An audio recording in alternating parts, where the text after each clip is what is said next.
Wyobraź sobie, że jutro rano budzisz się, bierzesz telefon i coś jest nie tak. Nie ma nowych wiadomości, YouTube się nie ładuje, Google nie odpowiada, a Instagram pokazuje tylko błąd połączenia. Myślisz, pewnie jakaś awaria. Wychodzisz z domu, wchodzisz do sklepu, przykładasz kartę do terminala i nic. Bankomat też nie działa. Po kilku godzinach okazuje się, że to nie awaria. Internet zniknął. I tym razem nie wróci jutro, za tydzień, ani za miesiąc. Zniknął na zawsze. Na początku świat wcale nie wyglądałby jak w filmie katastroficznym.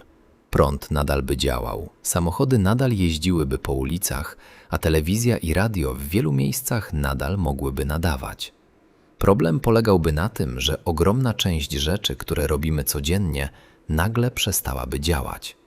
Nie byłoby wyszukiwarek, mediów społecznościowych, streamingu, poczty elektronicznej, ani większości usług działających w chmurze. Nie sprawdzisz mapy, nie zamówisz przejazdu przez aplikację, nie zarezerwujesz hotelu i nie wyślesz dokumentu do firmy znajdującej się na drugim końcu świata. A dzisiaj z internetu korzysta około 6 miliardów ludzi, czyli mniej więcej 74% całej populacji Ziemi. Około 2,2 miliarda osób nadal pozostaje offline. To oznacza, że nie wszyscy odczuliby jego zniknięcie w taki sam sposób, ale dla współczesnych gospodarek byłby to gigantyczny problem. Największy chaos pojawiłby się w finansach. Kiedy płacisz kartą, informacja o transakcji musi przejść pomiędzy różnymi systemami. Bank musi sprawdzić środki, płatność musi zostać zaakceptowana, a wszystko musi zostać zapisane. Bez globalnej komunikacji ogromna część tych operacji przestałaby działać albo musiałaby zostać zastąpiona ręcznymi procedurami. Twoja karta nadal wyglądałaby tak samo, tyle że stałaby się znacznie mniej użyteczna. Podobny problem dotknąłby firmy.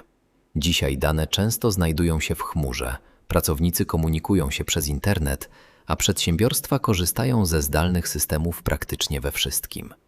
Komputery nadal by działały, ale nagle ogromna liczba firm straciłaby dostęp do narzędzi, na których opiera swoją pracę. A potem problem przeniósłby się na transport. Towary codziennie przemieszczają się między fabrykami, magazynami, portami, lotniskami i sklepami. Informacja o tym, gdzie znajduje się przesyłka, jest niemal tak ważna jak sama przesyłka. Bez internetu część tych systemów musiałaby wrócić do papierowej dokumentacji, telefonów i ręcznego przekazywania informacji.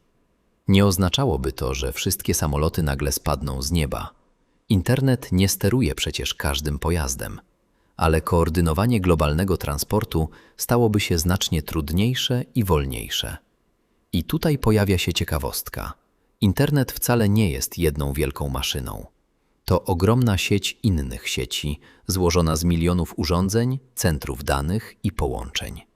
Ważną częścią są podmorskie kable światłowodowe. Na świecie działa ich ponad 500, a odpowiadają za ponad 90% międzykontynentalnego ruchu danych. Dlatego przecięcie kilku kabli nie wyłączy całego internetu. Dane mogą zostać przekierowane innymi trasami. Takie awarie zdarzają się zresztą regularnie. Ale załóżmy, że tym razem znika cała globalna sieć. Po pierwszym chaosie ludzie zaczęliby tworzyć świat bez internetu. Wróciłyby mapy papierowe, większa rola gotówki, tradycyjna poczta, fizyczne nośniki danych i lokalne sieci komputerowe. Firmy musiałyby zmienić sposób pracy, a państwa stworzyć nowe systemy komunikacji. Nie cofnęlibyśmy się jednak po prostu do lat 90. Nadal mielibyśmy nowoczesne komputery, satelity, światłowody i ogromną ilość technologii stworzonej już po powstaniu internetu. Prawdopodobnie zaczęlibyśmy więc budować coś nowego. I właśnie to jest najbardziej interesujące. Internet nie jest już tylko miejscem, w którym oglądamy filmy i wrzucamy zdjęcia.